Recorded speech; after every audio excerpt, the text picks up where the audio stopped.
Hi everyone! In the last lesson, we learned how to look for ideas for a project. And today we will learn how to destroy these ideas before we have spent a significant amount of time on them. Surveys and in-depth interviews will help us with this.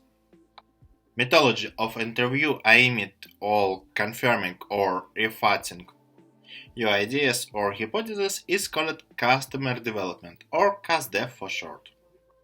The idea is to ask our potential client if he will use our product. It would seem to go and ask, but no. Almost everyone you will talk. If you ask a direct question, will you use my product? Answer, yes, of course. But the joke is that when you make a product and offer to buy it to all these who promised you to start using it, they will have 1,000 excuses not to do it. Why? The fact is that people who agreed to an interview are by default loyal to you, especially when you are a schoolboy. They just don't to offend you and say that your idea is failure. They do it out of sincere love and care, but they do you great harm. CustDev is designed for you ask question in a way that a person cannot deceive you. To do this, there are several main rules by which you should build your questions. Ask extended question. Let the person begin to tell you the story of his life and how he came to the problem you are talking about. Perhaps he will tell you how he's solving this problem now, and you will understand that there is no problem, or he will figure out how to improve your solution in order to ahead of your competitors. Always ask about the past. For simple example, if you ask 10 random people if they would like go to the gym every week, most will say yes, they would. But if you ask which of them was in gym at least once over the past months, you will find out that none of them really go to the gym. The thing is that people thinking about the future imagine their best self, who goes to the gym and constantly read books, but in reality people often ignore these tasks. Therefore, you should ask all questions about project only in context of the person's previous experience. Ask clarifying questions.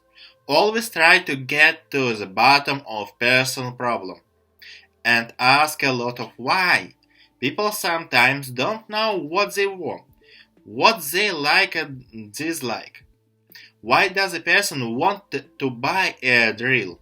Because he wants to hang a picture. Why does he want to hang a picture? Because his wife asked him to. Why did his wife ask him to hang a picture? Because she wants to decorate the house with cozy little things. And so on.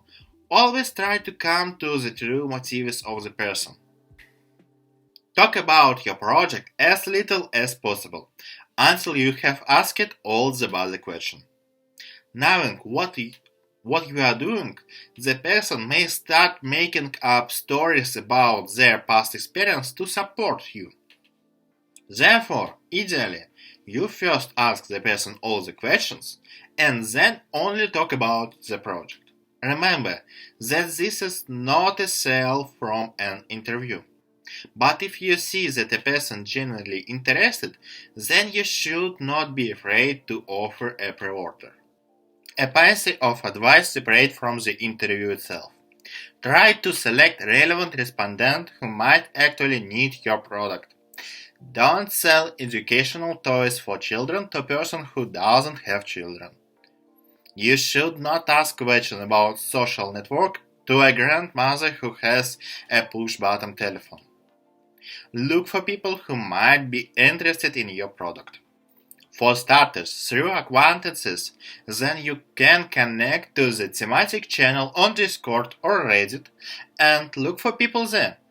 Sometimes it's enough to conduct up to 10 interviews to understand the main problem of the client and confirm or refute the hypothesis. If you want to attract investment without having sales, then it was conducting 50 to 100 interviews and collecting statistic data. With all the benefits of CustDev, surveys are still a popular way to research people's opinions. Surveys are a good tool when you want to collect quantitative data and interview at least 1,000 people. And in general, when we want to collect data that we will then add in the form of a beautiful graph or chart to presentation, surveys are okay. But the main problem the polls is that they are constantly conducted incorrectly. And today we will analyze the top interviews mistakes. Not enough data. If you are doing a study that should determine how all the school children of the world make decisions, but only classmates were interviewed, your data is almost certainly wrong and you are drawing false conclusions from it. If you are conducting a survey on some global topic, for example, what percentage of Americans drink coffee in the morning, then if you want to get truthful data, then you need to interview at least 0.1% of the population, which is approximately 300,000 people. However, you should choose people from different states and cities, different genders and different age, as these parameters can affect the answer. But don't worry, the problem of the number of people needed to obtain realistic data should be solved not by increasing the number of surveys, but by narrowing the audience studied. For example, instead asking, do high school students in United States want to go to technical universities? Raise ask, what percentage of high school seniors in Tulsa, Oklahoma plan to go to the technical college? So, out of the need to interview tens of thousands of people, it will be enough for you to collect 100,000 surveys by going through the schools of the city, or by dropping a Google form into class chats through friends. So you get data on which you can draw conclusions. Miss Sample. Continuing of the topic of audience, it was saying the polls are often conducted among an irrelevant audience. For example, it would be strange to ask classmates what program they use to process data from SQL. You need to ask those who work as a data analyst. It would also be strange to ask a city dweller about the fertilizer used, or a farmer about how often he uses a subway. Your survey audience must match to target audience. An obvious fact, but in pursuit of the number of answers, this mistake is constantly made. Extra questions. School children and students haven't read academic advice on conducting interviews on their own or on a tip from a school teacher can add too many questions to questionnaires. This leads to the fact that the person opening your questionnaire begins to get bored in the middle of survey, puts it off and forgets. This is how you lose valuable data. Where do extra questions come from? Very often surveys include the so-called socio-demographic part, where a person is asked about his gender, age, average income, interest, profession, and education. But in fact, you don't need answers to these questions from the word at all. At a minimum, if you have followed the previous advice, you already know the answers. Since you only gave the questionnaire to the right people, but in general, these questions are needed for those who plan to conduct large-scale target advertising on Facebook and want to customize ads according to these parameters. I don't see any other uses for this data. If you want to create a portrait of your target audience for any other marketing channel, then their emotions and habits are much more important to you than their age and gender. Therefore, ask questions in questionnaire only in a sense, when you want to know and add to the presentation. The data that you receive must confirm or refute your idea or hypothesis of the development of the project. In any other case, this data is useless. After creating the survey, review each question again and answer the question, how will I use the answer? If you could not formulate an answer, then perhaps this question should be deleted. Extended questions.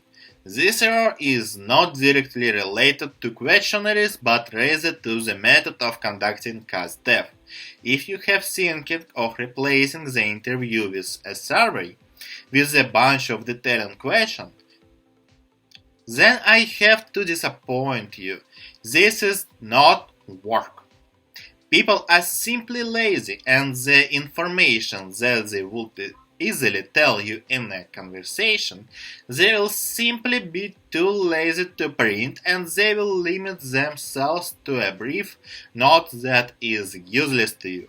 In addition, in the survey you will not be able to ask clarifying questions, as it could be an interview. Therefore, never replace CustDev with a survey. We ask detailed questions in interviews, and in surveys, we use only questions with multiple answers. Thank you for watching. Write clarifying questions and ideas for a new lesson in the comment. In the next lesson, we will figure out how basic analytics you need to do before starting a commercial project. You can find useful links in the description of the video, and if you don't watch the video immediately after the release, then most likely a link to the next lesson has already appeared in the corner. Bye everyone!